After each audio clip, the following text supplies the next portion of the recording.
வணக்கம் friends, welcome back to our channel. இது உங்கள் world of Surya. Viswanath sons படம் 6 நாட்களில் 170 கோடிக்கு மேலே வசூல் பண்ணியிருக்கு.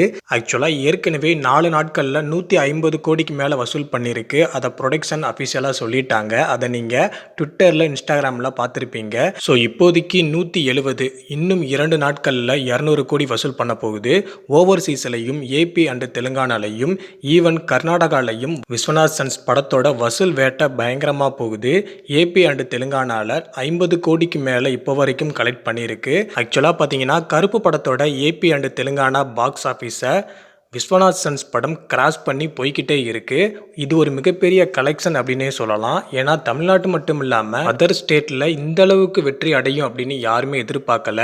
ஸோ தமிழ்நாட்டை விட மற்ற இடங்களில் பயங்கரமாக சம்பவம் பண்ணிக்கிட்டே இருக்குது. ஃபேமிலி பார்க்கக்கூடிய எல்லாராலையும் கொண்டாடக்கூடிய லவ் அண்டு ஃபேமிலி படமாக விஸ்வநாத் சன்ஸ் படம் பட்டையை கலப்புது. கருப்பு படம் 350 கோடி. இப்போ விஸ்வநாத் சன்ஸ் படம் 200 கோடி வரப்போகுது. அதுக்கப்புறம் என்னப்பா, அடுத்து சூர்யா 47. ஸோ சூர்யா 47 படம் தீபாவளிக்கு வரப்போகுது. அதுக்கான அப்டேட் நெக்ஸ்ட் வீக்கில் வரப்போகுது. மாஃபியாவை வச்சு பல படங்களை ஓட விடாமல், நெகட்டிவ் பரப்பி பல மக்கள் படத்துக்கு போக விடாமல் பல ஆக்டர்ஸோட படங்களை காலி பண்ணின ஒரு கூட்டம் இப்போ வேறொரு இடத்துக்கு போயிடுச்சு. அது என்ன அப்படின்றது உங்களுக்கே புரியும். நான் யாரை சொல்கிறேன், யாரோட கூட்டத்தை சொல்கிறேன் அப்படின்னு உங்களுக்கே புரியும். ஸோ இப்போ பார்த்தீங்கன்னா நெகட்டிவை நம்பாமல் நிறைய மக்கள் அவங்களே நேரடியாக தேட்டருக்கு போய் படத்தை பார்த்துட்டு அதுக்கப்புறமா படம் எப்படி இருக்குது, பிடிச்சிருக்கா இல்லையா, பாசிட்டிவாக இருக்கா இல்லையா அப்படின்றத அவங்களே அவங்களோட வாயால் சொல்கிறாங்க. ஸோ எல்லாருமே எல்லா ஆக்டர்ஸோட படத்தையும் போய் பாருங்கள். பார்த்ததுக்கு அப்புறமா ரிவ்யூ கொடுங்க. பார்க்குறதுக்கு முன்னாடியே நெகட்டிவ் ரிவ்யூஸை பார்த்துட்டு இந்த படம் நல்லா இல்லை போல் அப்படின்னு நினச்சி நிறைய படங்களை ஒதுக்கி வைக்காதீங்க. அது அந்த படத்தில் நடித்தவங்களோட ஒரு உழைப்பையும் படம் எடுத்தவங்களோட ஒரு உழைப்பையும் மதிக்காத ஒரு தனமாக தான் இருக்குது. ஸோ நிறைய பேர் அப்படி நம்பாமல் படத்தை போய் பாருங்கள். அதில் நிறைய படங்கள் உங்களுக்கே பிடிக்கும். ஸோ என்னென்ன படங்கள் இப்போதைக்கு ரிலீஸ் ஆச்சுன்னு பாருங்கள். நிறைய படங்கள் நல்லாவே இருக்குது. டிசியாக இருக்கட்டும், இதுக்கு முன்னாடி ரிலீஸ் ஆன நிறைய படங்களாக இருக்கட்டும், நல்லாவே இருக்குது.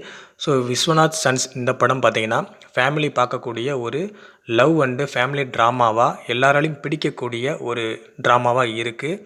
நினச்சி கூட பார்க்கல இந்தளவுக்கு ஒரு வெற்றி கிடைக்கும் அப்படின்னு. ஸோ தமிழை விட AP and Telangana, Karnataka, Kerala, USA, இப்போ பார்த்தீங்கன்னா ஜப்பான்லேயும் இந்த படத்தை ரிலீஸ் பண்ணுறதுக்கு ப்ரொடக்ஷன் ஸ்டார்ட் பண்ணிட்டாங்க.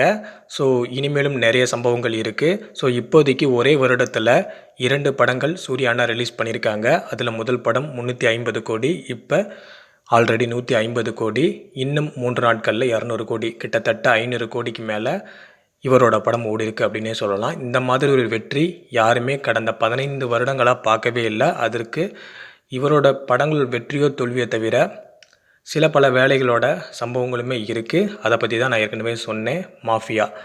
ஸோ இப்போ அவங்க இல்லை, நிறையா படங்களை பாருங்கள். அண்டு இதை தவிர சூர்யா 47 படமும் வரப்போகுது. அதுக்கான அப்டேட் வந்ததுக்கப்புறமா அதை பற்றி பேசுவோம். மறக்காமல் சேனலுக்கு சப்போர்ட் பண்ணுங்கள். தேங்க்யூ.